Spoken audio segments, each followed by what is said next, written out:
салом бинандагони азиз, шумо нашри навбатии сархатти рӯйдодҳоро аз студияи марказии радиои Озодӣ тамошо доред. имрӯз 6 август аз ҳалокати як нафар дар Панҷакент бар асари фаромадани сел мегӯем.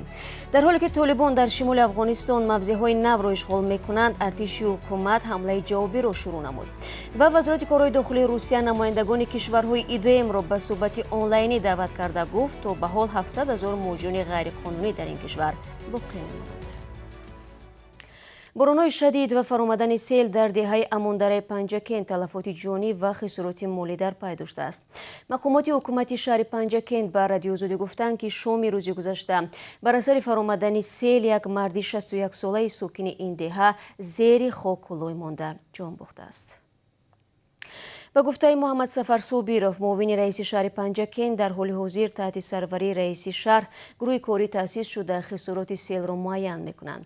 давоми камтар аз 20 рӯзи ахир бори дуввум аст ки селхезиҳо боиси ҳалокати сокинон дар Панҷакент мешавад.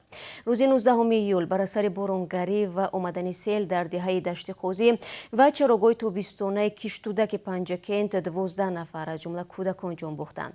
наҷотбахшон аксари онҳоро аз зери обболой пайдо карданд. шоми дирӯз дар Исфара низ сел фаромадааст. корбарони озодӣ бо фиристодани навор гуфтанд, хушбахтона офати табиӣ зарари ҷиддие дар пай надоштааст.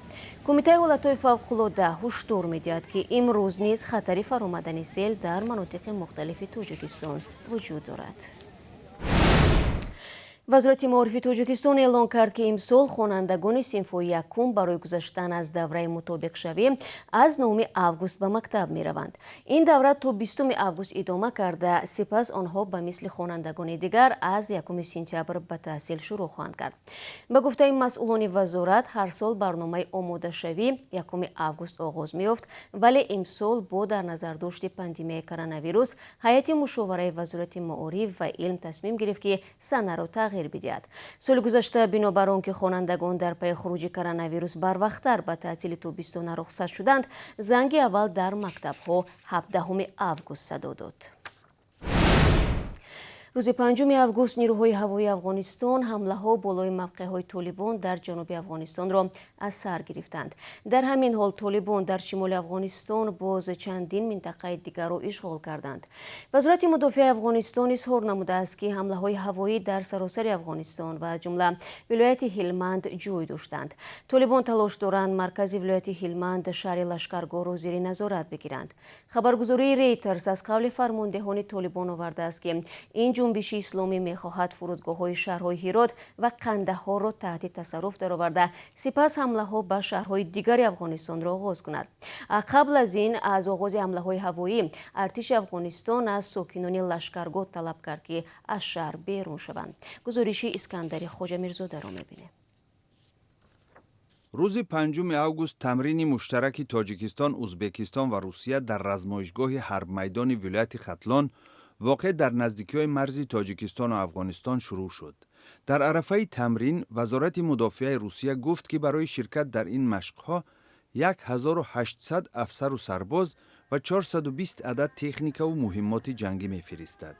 вазорати мудофиаи Тоҷикистон иброз дошт, ки дар тамрин 300 мошини зиреҳпӯш, тӯбхона, 25 чархболи ҷангиву нақлиётӣ ва шуморе аз ҳавопаймоҳои ҷангӣ истифода мешавад.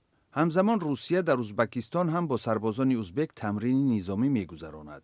рӯзи панҷшанбе Москав эълон кард, ки дар тамрини Узбекистон 4 ҳавопаймои бомбаафкани стратегӣ иштирок мекунад. бо шурӯъи беруншавии нирӯҳои паймони НАТО аз Афғонистон дар моҳи майи соли равон, вазъи амниятии Афғонистон вахим шудааст. толибон ҳамлаҳояшонро тавсия бахшида манотиқи зиёдеро таҳти тасарруф даровардаанд.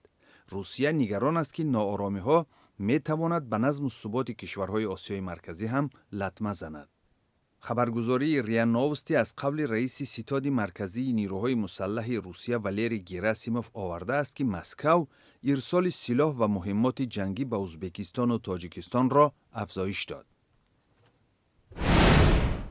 برنامه را ادامه می‌دیم. در تاجیکستان ساختمان بناهای استقامتی وسعت می‌یابد.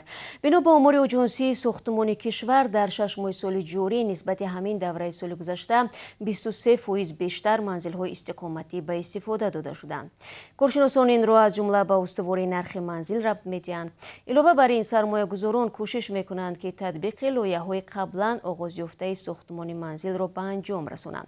پیشتر گفته شده بود که در 4 سال اخیر نرخ خانه از جمله در شهر دوشنبه تقریبا تغییر نیافته است.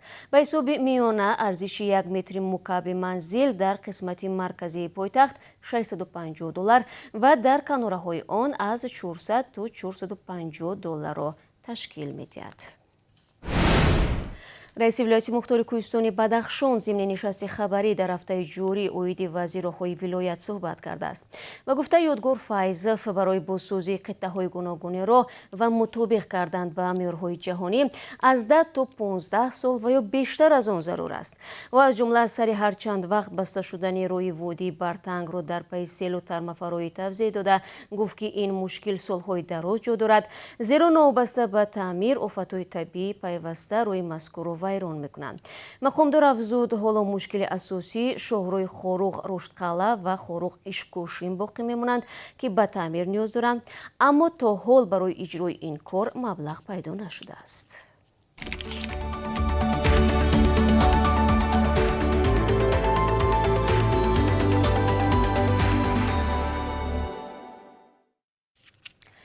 در روسیه تا هنوز صدها هزار مهاجران از کشورهای همسود و یا EDM غیر قانونی به سر میبرند. در این باره معاون اول وزارت کارهای داخلی روسیه دیروز ضمن جلسه آنلاینی با نمایندگان سفارت‌های تاجیکستان، ازبکستان، آذربایجان، قزاقستان، قرغیزستان، ارمنستان و بلاروس، مولدووا و ترکمنستان و اوکراین بیان داشته است. به گفته الکساندر گاراوی تا کنون 700,000 مهاجران زیر سایه میباشند. مقامات روس برای قانونی کردن بود باش به شهروندان خارجی تا آخر ماه سپتامبر سال جاری مهلت دادند. الکساندر گاراوی همچنین گفته است که سطح جنایتکاری میان مهاجران از اول سال 5% زیاد شده، از جمله قانون ویرانکنی، زن‌های گروهی، به طور دغلانه نقض کردن ترتیبات جمعیتی، استفاده زورآوری نسبت نمایندگان مقامات و ایجاد تهدید به امنیت شهروندان افزوده است. از 29 دکبر سال جاری قاعده‌های نو برای مهاجران به حکم اجرا می‌درآیند. شروع از این سنه به طور حتمی از مهاجران مهنتی در روسیه ایز انگشتانشان گرفته می‌شود. به گفته مقامات انتظامی این کشور، نوگانی مذکور همچنین به شهروندان خارجی که برای 90 روز به روسیه می‌آیند داخل خواهد داشت. همزمان کارمندان حفظی حقوق رعایت حتمی طلبات گذشتن از امتحان دانستن زبان روسی و تاریخ و قانونگذاری روسیه را تفتیش خواهند کرد. برای مهاجران حجت یگانه الکترونی روی کار خواهد آمد که تمام معلومات را درباره صاحبش در بر میگیرد.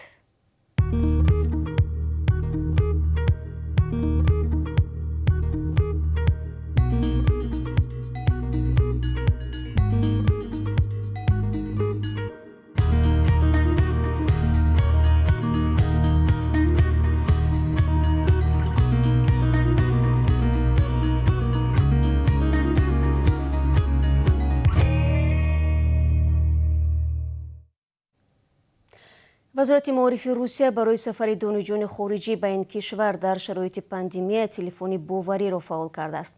توسط آن دانشجویان می‌توانند عاید شرط و شرایط سفر معلومات بگیرند. سال خوانش در مکاتب عالی روسیه از 1 سپتامبر شروع می شود و بنابر اطلاع روساترودنیچیسوا فعلا دانشجویان از 50 کشور اجازه آمدن به روسیه را دارند.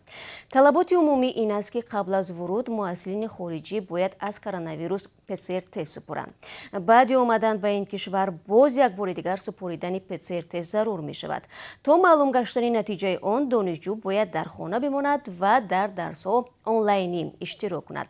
مقامات روس میگویند اکثر دانشجویان به این کشور از تاجیکستان میآیند. ва бинандагони азиз, ҳоло бароятон дар бораи қурби расмии асъори хориҷӣ дар Тоҷикистон маълумот медиҳам. имрӯз 6 август Бонки миллӣ $1.11.32 ва $1.13.40 муқаррар кардааст. қурби 1000 рубли русӣ ба $154.40 поин омадааст. дӯстони азиз, ман бо хабарҳои бештар аз ин 3 соат пас ба студия бармегардам. Ташаккур барои он ки ҳама рӯза моро ҳамроҳӣ мекунед. То дидори навбатӣ, худро эҳтиёт кунед.